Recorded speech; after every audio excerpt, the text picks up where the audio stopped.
So this is a mystery that starts with the death of a young Native American woman on the Wind River Reservation and the discovery that she has been sexually assaulted. Now, Jeremy plays a U.S. Fish and Wildlife agent who basically escorts a young FBI agent played by Elizabeth to sort out the crime. Now, this is it works as a thriller, but there's also a very pointed message here about the exploitation of Native American women and women in general. And so the movie has a bit of a charmed track. It becomes one of the biggest prestige films of the year. Then comes the implosion of the Weinstein Company and the litany of scandals involving Harvey Weinstein that first came out in the New York Times and the New Yorker. It was a cruel irony and a betrayal to the message of the film. So I'm going to just ask you guys a little bit of how you felt about this and then how you dealt with it. Taylor, why did you make this picture and how did you feel to learn about this scandal? Well, I made this picture because I have some very dear friends in Indian country, and this is an epidemic there. And it's looking to be an epidemic here as well. So we all were very moved by the subject matter, and I wrote a script that I was very passionate about. I approached everyone here and asked them to be involved. We all, took tremendous sacrifice to make the film, and we made it for the reasons that everyone in this room got into this business, which was to tell stories that matter and hopefully make a difference. And we felt with this when we did. With regard to, the fact, the irony that a company headed by a sexual predator would have the audacity to purchase this film, it leaves one speechless. When we found out about it, I called Matt and Basil and Jeremy and Lizzie, and we discussed very briefly. We were trying to figure out what to do and how to do it. And everyone was coming out making statements, and I said, listen, statements need to be made, but this is too grave. Our statement needs to be tethered to action. And I can't allow the message of this film to be silenced by a perpetrator of the violence that this movie is about. So with the permission of the producers, I reached out to the Weinstein Company and I said, you're going to give it back or I'm going to take my name off it. And David Glasser, the president of the company, who was a big believer in the film, he agreed, and he gave it back. The Tunica Biloxi tribe stepped up to pay future expenses in the awards campaign. One of my requirements was that the Weinstein Company and Harvey Weinstein can no longer profit from this film.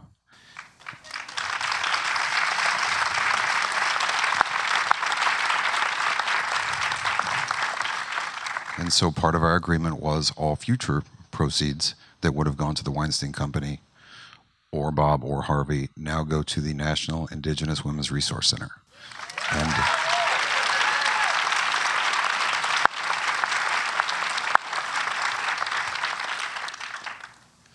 And they can, so from something bad, something good comes. And Jeremy and Elizabeth, basically the same question. I can tell you both had stakes. You sparked to this material for very specific reasons. Can you give us a sense as to that, and then what happened with this betrayal? After reading this script, the thing that made me, there are a couple of things that made me want to be a part of this, and I think anytime you get to tell a story of a subject that doesn't get to be told that often, you want to be a part of something. And we got to tackle two different subjects that we don't get to tell all the time, and one's female assault, and the other is the reservation communities. I was fully embarrassed that I didn't know much about them, considering I grew up in this country and probably not too far from many. And so what I learned in this film by reading the script propelled me to really want to be a part of it. This film also inspired me to work at the Rape Foundation in Los Angeles County, which is the international model for rape foundations in the entire world. And I spend every Tuesday with children 18 and under at the Stewart House, just hanging out with them. And so it's personal, and it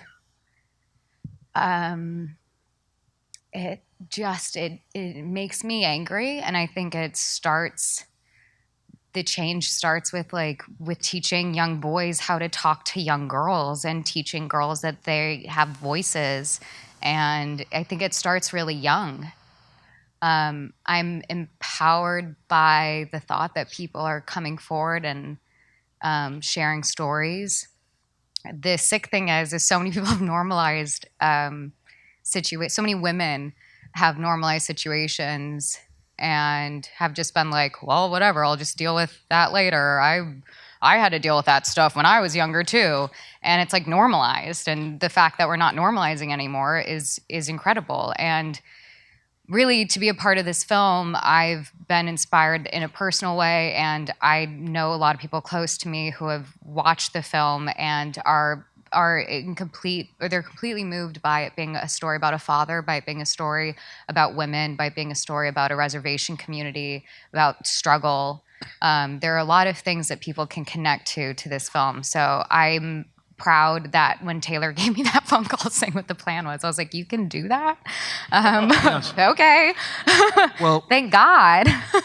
well, now, and Jeremy's character's daughter had also been murdered in a similar fashion. And as a father, when I saw the movie, I was just completely gutted by it. And Jeremy, yeah, I'm sure you probably had I'm sure you probably, but give us a sense as to why it meant so much to you to be involved in this and to freeze your butt off there and make this movie. The sacrifices that I ever have to make are minuscule compared to what the people and women, indigenous people, have been having to deal with in atrocities for, since we've gotten here. And I was attracted to this movie because I like underdogs. I like people that don't have voices, because I'll shout and scream about it. And I did want to address stuff with loss, personal stuff, losses that I've had in my life and my family with young and molestation and rape. And I don't want to get into those because they're very personal stories to me. But I want to have my own healing, as I told the story that was very important to a lot of women and indigenous people on this planet. And the dealings with the Harvey situation and those types of things, I can't even begin to scratch the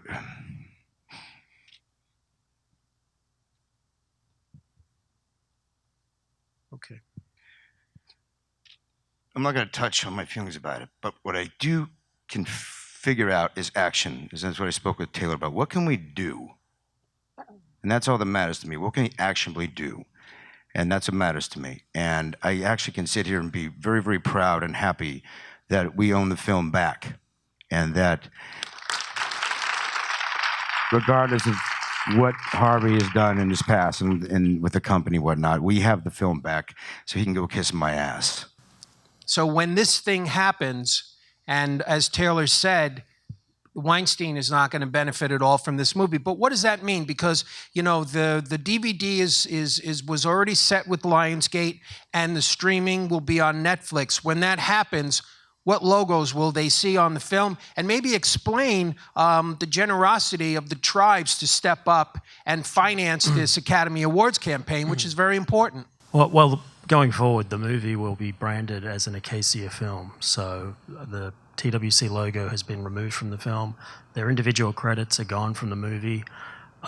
We're basically stepping in contractually into first position on all of the ancillary revenue.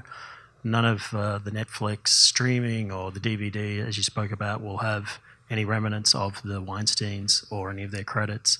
We basically have literally taken the film back. Now, it's to a certain level, I guess it's unprecedented what we've had to do here, but we've basically had to step into the shoes of and take the film back and act as the distributor now, which we're more than happy to do. And the Tunica Biloxi tribe, who are my partners in Acacia, have stepped up to fund the awards campaign, and hopefully, how far we get, but they're willing to back and really push what we would have spent, or what the Weinsteins would have spent anyway on this film. Well, and I think it's important to talk about how the movie came about, because, and I can't stress this anymore, we all made the movie independently. We had no distributor, and people sit up here, and we're so lucky and fortunate to be part of this event. And you could ask anybody who works in the independent film business that are sitting up here, when they were making their movie, they had no clue that anyone was ever going to see it. And we all worked for very little money comparative to other bigger movies for one reason: we loved the material. We finished the movie. I think in April. That May in Cannes, the Weinsteins bought it on a 3-minute reel. That's it, a 3-minute demo reel. We showed them the movie 2 weeks later. They hated it. They threatened to sue us, not to take it. And we were in a bad place until late in the year when collectively everybody said, we were like, we need a Hail Mary pass, because the Weinsteins is obvious they don't like the movie. The movie is stained. So our Hail Mary pass was to go into Sundance, which ironically we shot in Park City. And the banks were like, you have to take the Weinstein deal. We were in a really, really rough spot, and we thought, okay, we're going to be in lawsuits forever. And then they saw the movie right before Sundance, and they actually finally bought it. So, the Weinsteins distributed this movie, but their DNA is not in this movie. The DNA of this movie are the people sitting up here, and you could tell by the way people talking about it. The rage we all felt that this could be fucked up by this situation is something that I think is hard for all of us to articulate. And we're just glad that we have a chance to sit in front of you guys and have you watch these clips and hear us talk about it. Well, I would like to say that, I love this movie. One of the most powerful movies that I've seen in years. And I think that it's an easy film to root for based on the merits. And I would just wish, even given this story, I think it makes it an easier film to root for. And I hope you all take the time to see it. And I thank my panelists for taking part.